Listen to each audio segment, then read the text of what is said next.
Okay, good afternoon everyone and welcome to lesson 9. Hope you're all well. Thank you very much for joining. For those that are joining us for the first time today, my name is Neil. I'm the senior trainer at Creative Hut. Creative Hut are actually a STEAM education resource and training provider, providing lots of different supports and training, of course, on lots of different great ed tech which you can use in the classroom or at home. And one of our key partners in all of this is absolutely Makeblock. And I know some of you will have become familiar with this from the previous lessons, but for anyone joining for the first time, just to give a quick summary on who Makeblock are and what they do. They're usually dealing mainly in lots of great hands-on technology, which you can see some examples of on the screen now. So they're dealing lots of different robotics resources, which cater for education from early years all the way through to third and higher education, but they also deal in great different types of edtech like 3D printers, laser cutters, and a whole lot more. So you will be able to explore those in more detail after these lessons as well. But what goes hand in hand with those is their free of charge programming software, which this particular training course is all based upon, and that is together with curriculum materials to help you use all of this in the classroom and at home as well. So what they've actually recently developed to support all of that is their STEAM on Board program.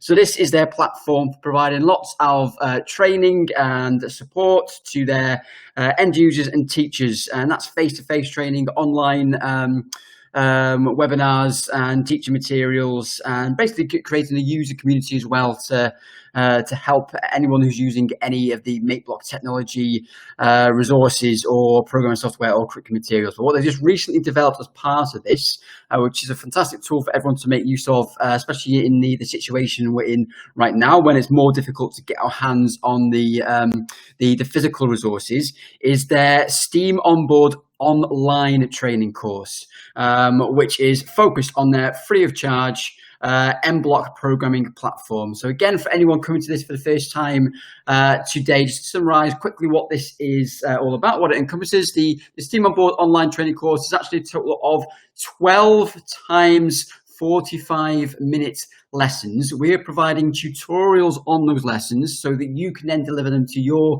pupils or children at home or remotely. We've been delivering them as live webinars over the course of 4 weeks. Don't worry again if this is the first time that you're joining, and you can access those via our YouTube channel, and we can send you through the links to where you can access all the free lesson materials, which is the slides, lesson plans, and example programs. What we're also encouraging everyone to do on the second point here is to also sign up directly with Makeblock. That will give you access to more live webinars. It might be a more suitable time for you. You'll also be able to access all of the lesson materials directly via that landing page, and it also gives you access to that overall user community. So you will be encouraged to upload and share work that you and your children have done. You'll also be able to see examples of what others have done. So it's a great place to share best practice and find ideas and inspiration. And you'll also get the opportunity to provide any feedback that you want on the materials for this course and any future courses and training they provide as well. So you can do that at this link here. We'll make sure we send that through to everyone that's registered as well. And the other thing to, of course, stress is that you will need to download the Block 5 programming software, which you can do via this link here. Again, completely free of charge. It's what this course is based on. You can download that onto a laptop, desktop, tablet, or you can stream it in the browser as well. Don't worry if you've not downloaded that just yet. You don't necessarily need it for following on with these lessons. It's just what you're going to need to deliver the lessons after the tutorials themselves. Okay, so we are moving on to lesson number 9, as I say. So this lesson 9 is called Where's the Panda? These slides I'm using, again, the exact same slides we'll be providing you with and that you'll be able to use to deliver the lessons to your children. So don't worry about making copious amounts of notes. All of this will be provided to you. But lesson 9 is expanding again on what we've been looking at in the last couple of games and building up the last couple of lessons, and building up the pupils' knowledge and experience of all the different types of programming they can use to start creating their own games, like the first one we saw in lesson 1, the Space Adventures. So we'll be introducing some more coding blocks to help them do that in this lesson. The main ones being broadcasting blocks. So we'll be looking at how we can broadcast messages to different sprites, how sprites can receive those messages to make them do different things to expand on what happens within our games that we are creating. So that's what the focus of this lesson is going to be.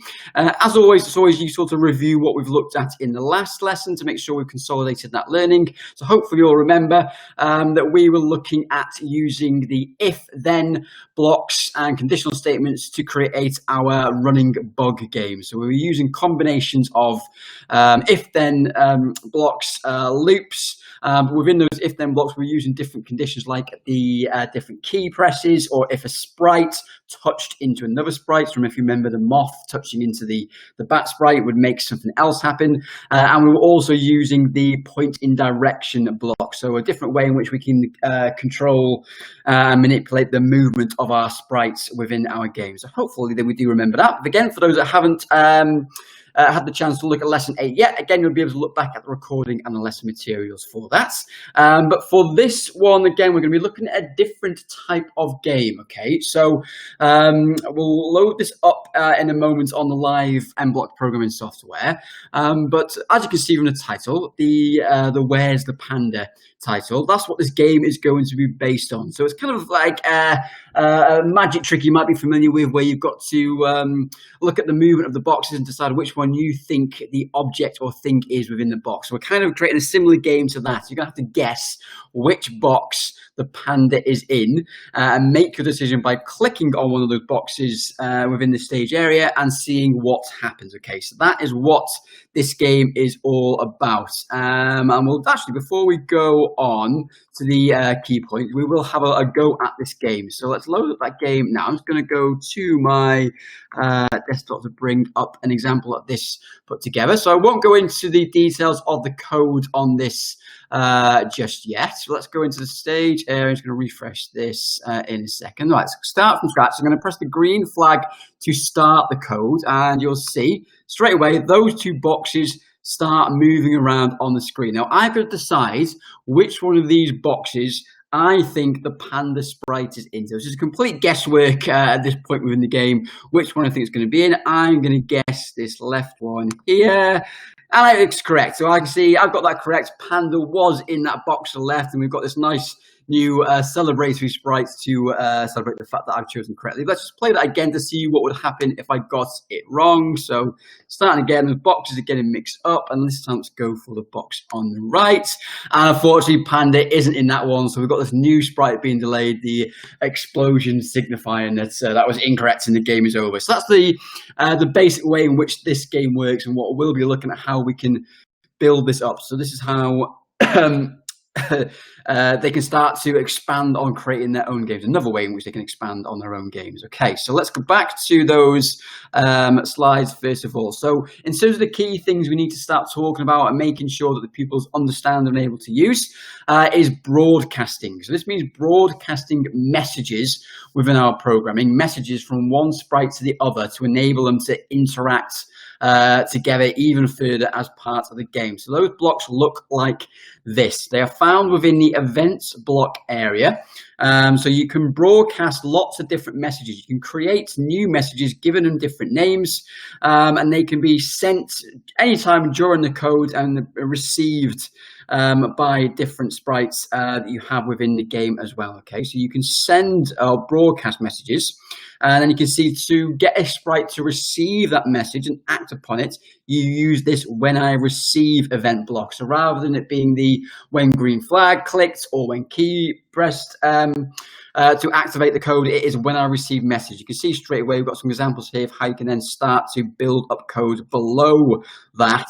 So that's controlling what it does when it receives the message that has been broadcast from another program, another sprite. Okay, so hopefully that's making sense straight away, but of course you'll see that in action in just a moment. So we're going to start building up the first basic part of that game that we were just looking at on the screen a second ago. So you've got the step-by-step guides again for this, which will help you and the pupils work through the first stages of this. So let's do that now. So first thing is going to be starting a new program and adding in the background for this game, which is going to be the stage background. So let's go back to the programming interface. I'm just going to start a new file here to start building this up. I just want to go to my background tab here, Click on here for a new one. I'm sure everyone's familiar with how to do this now, but I just need my stage background, which is this one here. Okay, nice and easy start.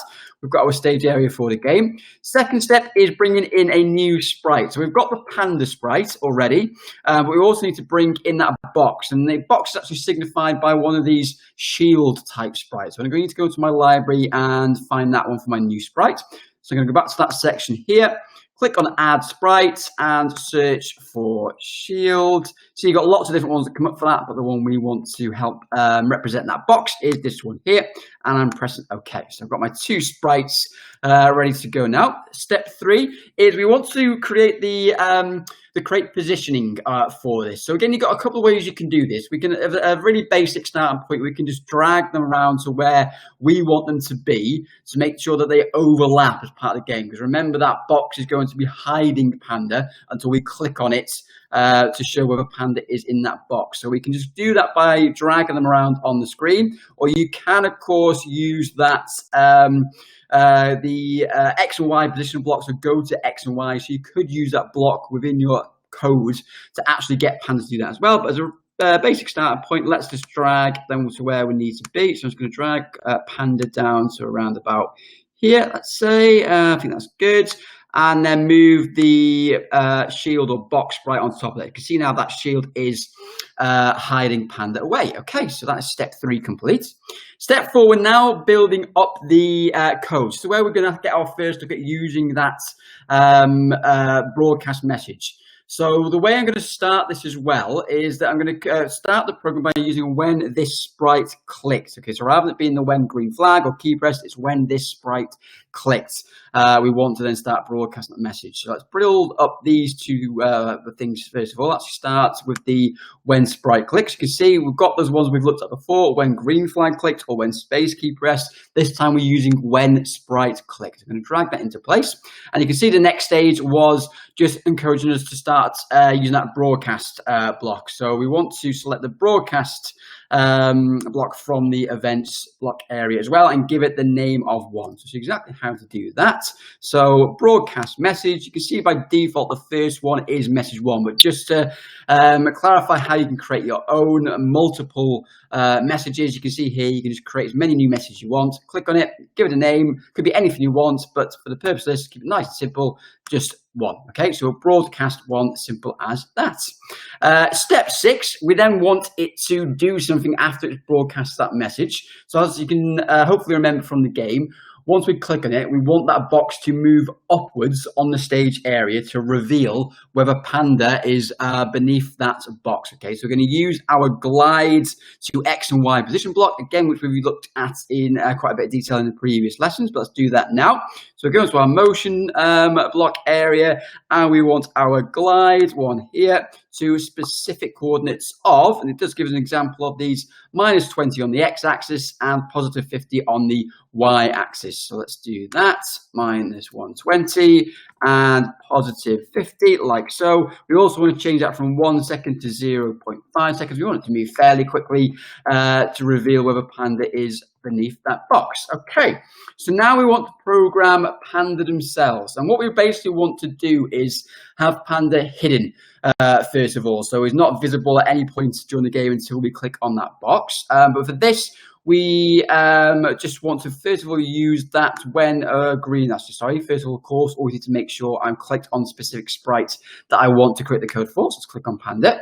So when green flag clicked, so this is when we start the game before we start clicking on any of the actual sprites themselves, we want straight away Panda to hide, okay? So we just need to go back into our looks block and bring, looks block area and bring in that hide block, like so. But what we also want it to do is when it receives that message that we are broadcasting from the box or the shield sprites, we want to do something else. Okay, so we want to bring in another event block for the when they receive that message. This is what will happen when we first start the program, but we also want something to happen when they receive the message. Okay, so we want to bring in this one here, when I receive message 1, so it's already recognized that we've got that one set up from the initial code we were creating. And what do we want it to do? We will, of course, want it to show. So we want the sprite to then be visible once we click on the box and it lifts up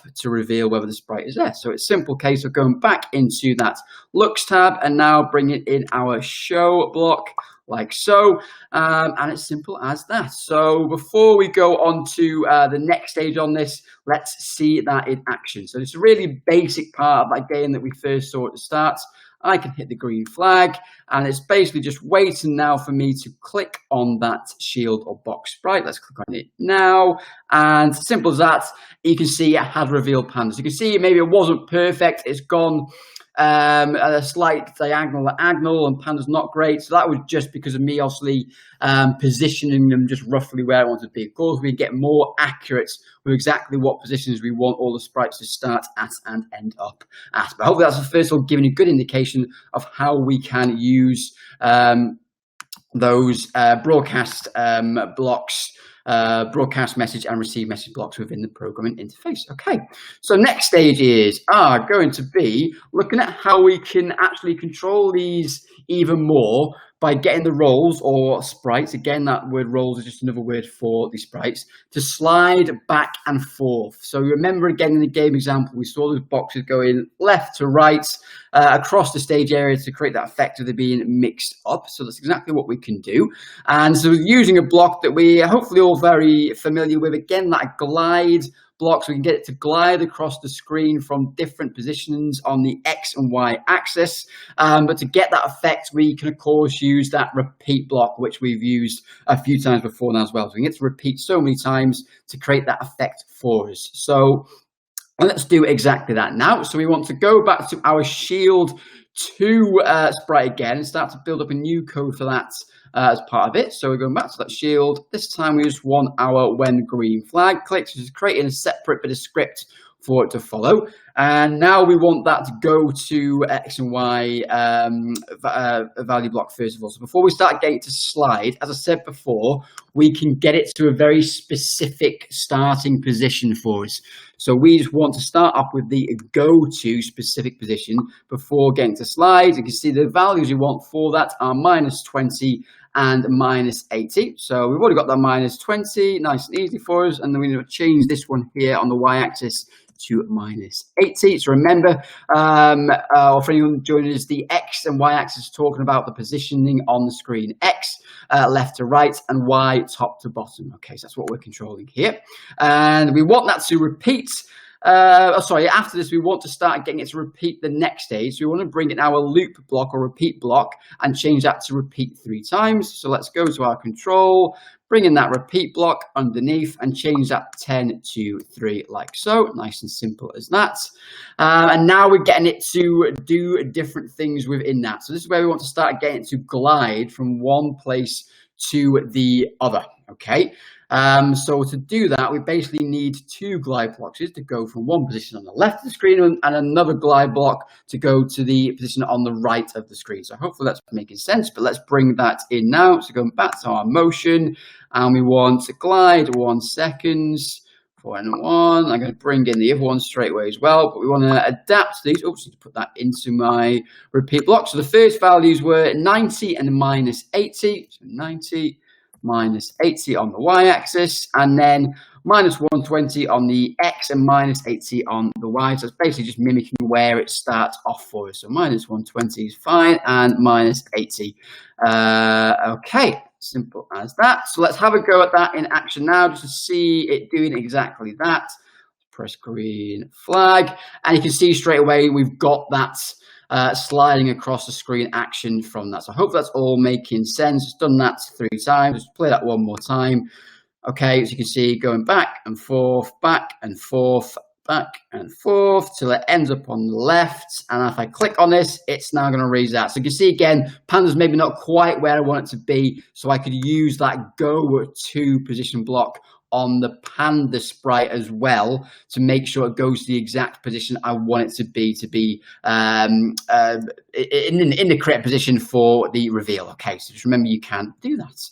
And now we are going to start looking at how we can create the full game for ourselves. So remember that we want to create this sort of effect where we've got multiple sprites for the boxes, because we need to pick one from the other for Panda to be revealed from, and creating the effects that happen when when we click on the box. It's either going to be the celebratory sprite for picking the right box, or the bomb game over icon for clicking on the incorrect box. And basically, at this point, we want the kids to create this for themselves. So they've had a go at the game maybe at the start of the lesson, experiencing what it is. At this point, the basic challenge is to get them to recreate that for themselves. So again, just building on what they've done for those initial tasks, and building on the experience that they developed through the previous lessons, we wanted to try and create that full game for themselves. You can see it's specifying the requirements that there are 2 boxes on the stage, sliding back and forth.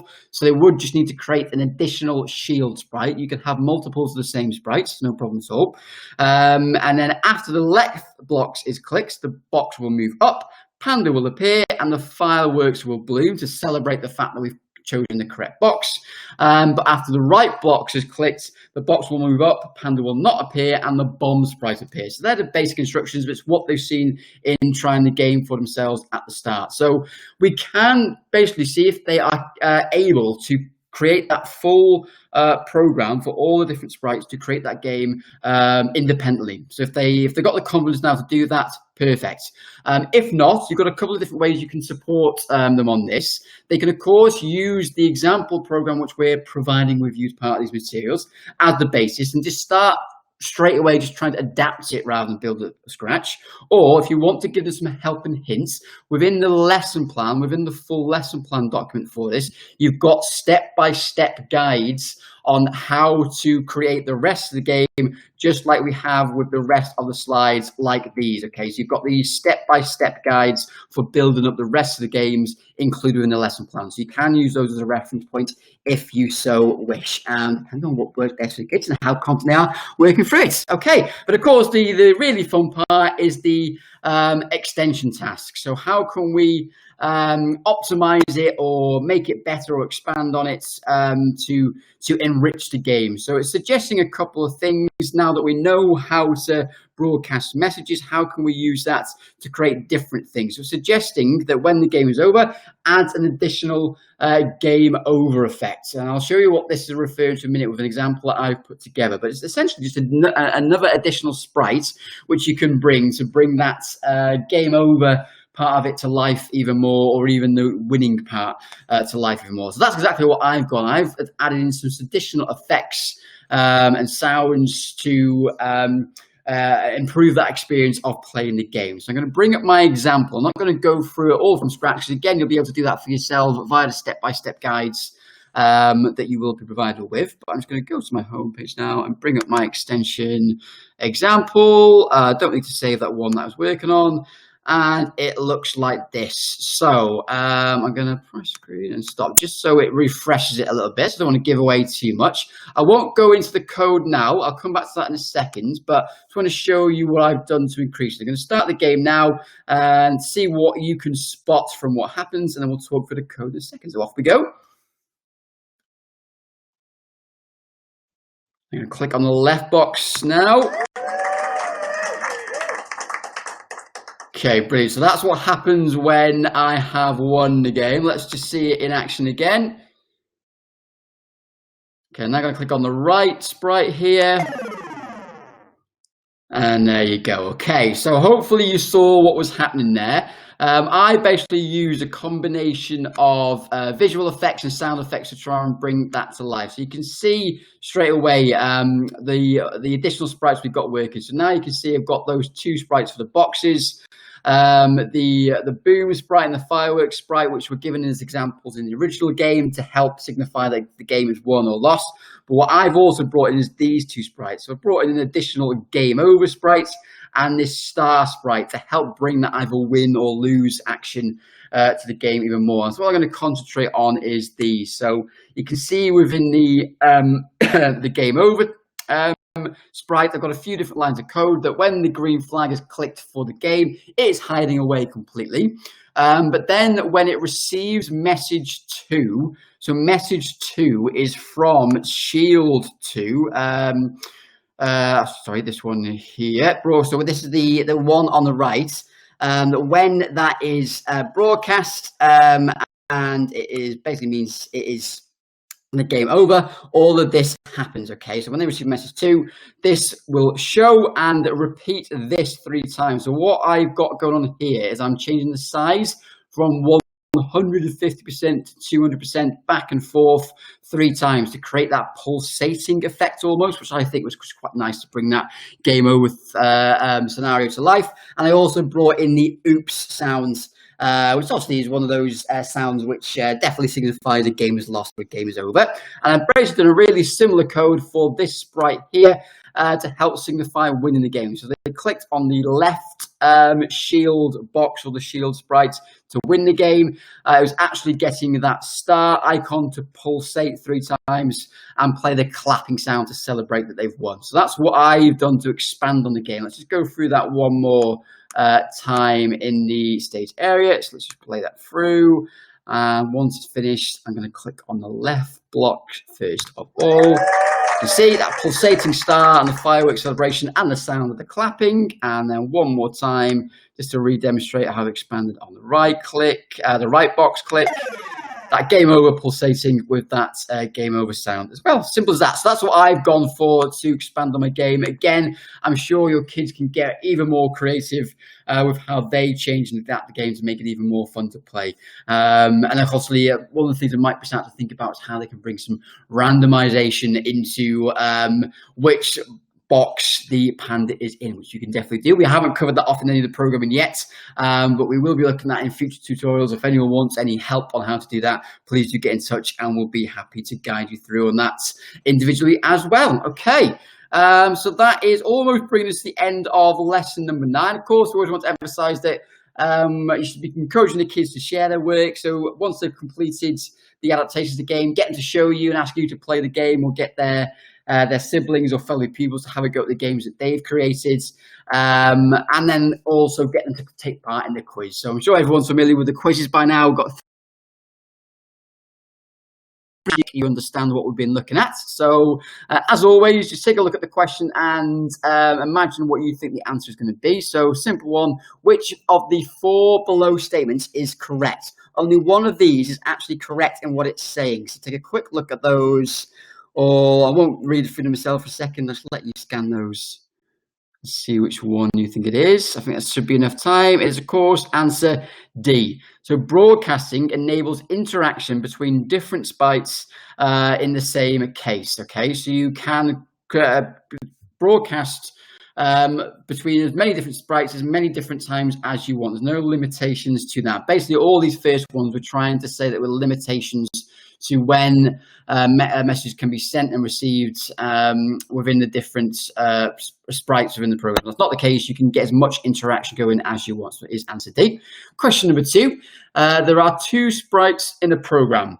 This is the script of Sprite 1. This is the script of Sprite 2. If you click on the green flag and then click on Sprite 1, what is the status of Sprite 2? So we're basically asking, is Sprite 2 going to be hidden or displayed after you've done this? So you click on the green flag and then click on Sprite 1. What will happen to Sprite 2? Bit of a confusing one about seeing it in action, but hopefully that's making sense. The answer is, of course, A. It will be hidden. So the green flag will be clicked, as it's signified here, which will hide Sprite 2. And excuse me, if you click on Sprite 1, it's going to broadcast message 1. So it might be confusing that if I receive a message, it will receive 2, but these don't match up. So it's broadcasting 1, but receiving 2. So that won't make it show. It will stay hidden. Okay, so that is why the answer is A. So hopefully everyone got that correct. And then question number 3. There are 3 sprites within a program. So we've got 3 different sprites which we are controlling. If you click on the green flag and then click on Sprite 3, what are the sprites displayed in the stage area? So remember, we've got 3 different sprites. which of those 3 sprites will be displayed in the stage area if you do this? Click on the green flag and then click on. Okay, so try and work that out as best you can. I'll give another few seconds. Hopefully everyone's got that correct. It is, of course, B. Okay, so if you click on the green flag and then click on Sprite 3, so Sprite 3, when this Sprite clicks broadcast 1, it's going to be received by this. So it's going to show Sprite number 2. We're not hiding or doing anything else with Sprite 3, so Sprite 3 is still going to be in there. But of course, Sprite number 1 will be hidden. Okay, so because we've green flagged, so we've clicked the green flag, which has been hidden, but it's not received a message to make it show. It's only message 1 that was broadcast to Sprite number 2 to show. Okay, so I hope that makes sense. That is why it is just Sprites 2 and 3 that are displayed. So again, hopefully everyone got all those questions correct. If not, you'll be able to look back at those questions on the slides once we send them through to you after the webinar.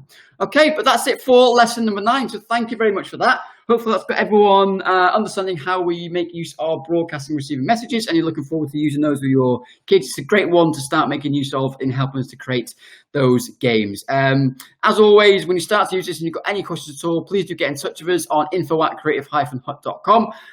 We've got more lessons coming next week, so look out for the details of those on our social media channels and our Eventbrite page. We'll hopefully see you online for those next week as well. And again, for this lesson and all the other lessons, we'll be sending you the updated information on where you can access all the different recordings and the links to all those free of charge lesson materials, the slides, lesson plans, and example programs. But again, thank you very much for joining. Hope you've enjoyed that and found it useful, and we will see you online again very soon. Bye for now.